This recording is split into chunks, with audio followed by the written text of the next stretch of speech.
स्वतःची किंमत वाढवायची असेल तर काय केलं पाहिजे? जर तुम्हाला कोणी रिजेक्ट केला तर निराश होऊ नका. सर्वसाधारण लोक महागड्या वस्तू रिजेक्ट करतात. त्या स्वीकारण्याची त्यांची लायकी किंवा ऐपत नसते. आपली स्वप्ने कधीही अर्ध्यावर सोडू नका. विशेषतः ज्याच्याबद्दल दिवसातून एकदा तरी कोणता ना कोणता विचार मनात येतोच, अशी स्वप्ने. पहिले स्वप्नभंग झाल्यावर दुसरे स्वप्न बघण्याची हिंमत म्हणजे जीवन. हरला तरी चालेल, फक्त जिंकणारा स्वतःहून म्हटला पाहिजे. हा खेळ आयुष्यातील सर्वात कठीण खेळ होता.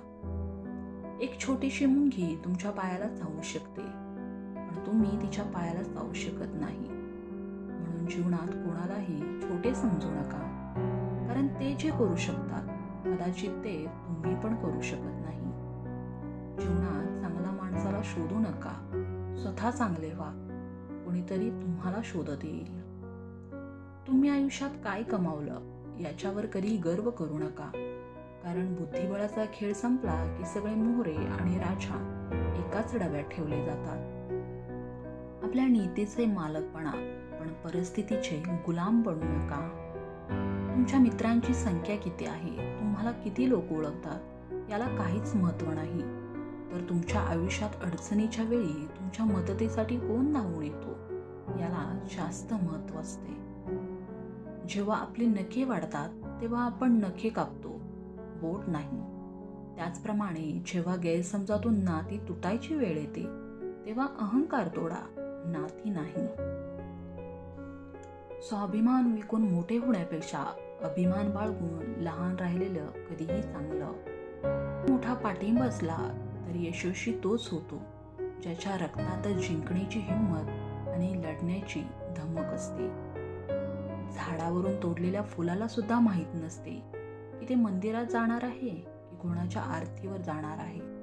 त्यामुळे तुमचं आयुष्य कसंही असू द्या, ते हसून जगा, कारण तुम्ही फक्त काळजी केल्याने काहीही बदल होणार नाही. मोठे झाल्यानंतर आपण आपल्या वैयक्तिक जीवनातील बहुतेक निर्णय लोक काय म्हणतील, काय विचार करतील या आधारावर घेतो.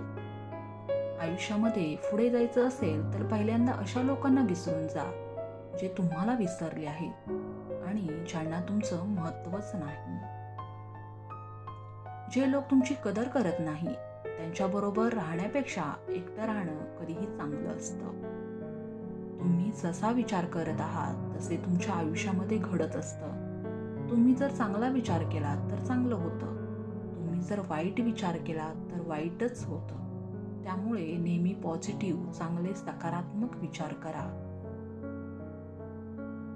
आपल्या भूतकाळासोबत शांतता निर्माण करावी, जेणेकरून तो आपल्या वर्तमानाला त्रास देणार नाही. माझ्या मागे कोण काय बोलतं याने मला काहीच फरक पडत नाही. माझ्यासमोर काही बोलण्याची त्यांची हिंमत नाही, यातच माझा विजय आहे. जर एखादी व्यक्ती तुम्हाला वाईट बोलून चिडवण्याचा प्रयत्न करत असेल तर तुम्हाला स्वतःच्या मनावरही ताबा ठेवता आला पाहिजे, कारण विजेते कधी दुसऱ्याच्या बोलण्याने संयम सोडत नाही. देवावर नेहमी विश्वास ठेवा, कारण आपण जेव्हा कोणासाठी काहीतरी चांगलं करत असतो त्यावेळी आपल्यासाठी सुद्धा काहीतरी कुठेतरी चांगलं घडत असतं. व्हिडिओ पाहिल्याबद्दल तुमचे मनापासून धन्यवाद.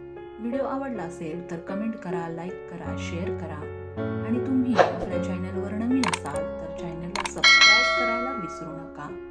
धन्यवाद.